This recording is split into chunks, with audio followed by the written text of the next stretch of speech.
Hi there, Mary Farias here with 5 Minutes is Better Than Nothing, a personal development. We're studying my book, How to Study Napoleon Hill's Think and Grow Rich. We're on chapter 5, Specialized Knowledge, and we're on page 112. It pays to know how to purchase knowledge.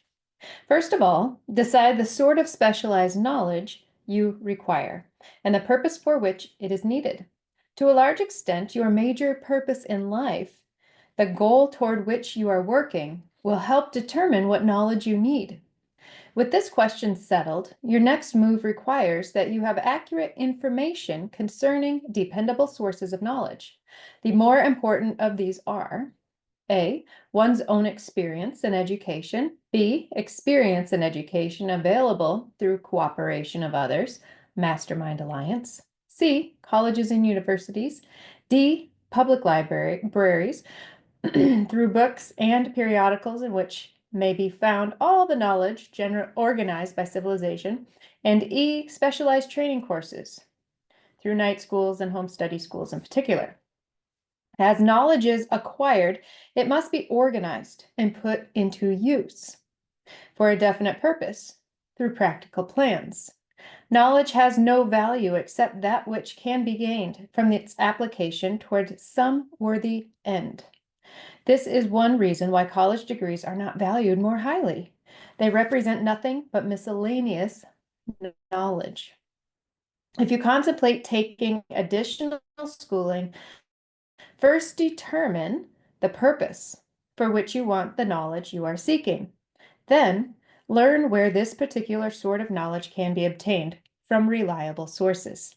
Successful men in all callings never stop acquiring specialized knowledge related to their major purpose, business, or profession. Those who are not successful usually make the mistake of believing that the knowledge acquiring period ends when one finishes school. The truth is that schooling does but little more than to put one in the way of learning how to acquire practical knowledge. With this changed world, which began at the end of the economic collapse, came also astounding changes in educational requirements. The order of the day is specialization. The truth was emphasized by Robert P. Moore, Secretary of Appointments of Columbia University. So this is a really important distinction between going to school just to go to school, getting a general education, versus deciding what it is that you truly desire to do and figuring out what type of specialized education you need in order to excel in that one area. Now, in our society, American society, generally, people have this concept that after high school comes college. But kids end up going to college without knowing what they want to specialize in. And it would be, according to Napoleon Hill, so much more beneficial if we would ask kids, what do you want to do first? And then decide which route they need to take their specialized knowledge acquisition. It makes so much more sense. So we need to understand that just because we keep gathering knowledge doesn't mean we are more powerful and more able. What we need to do is act on the knowledge we acquire. Once again, this is the knowing doing gap that Bob Proctor talks about so often. We accumulate, accumulate, accumulate, but we never act upon what we've gathered.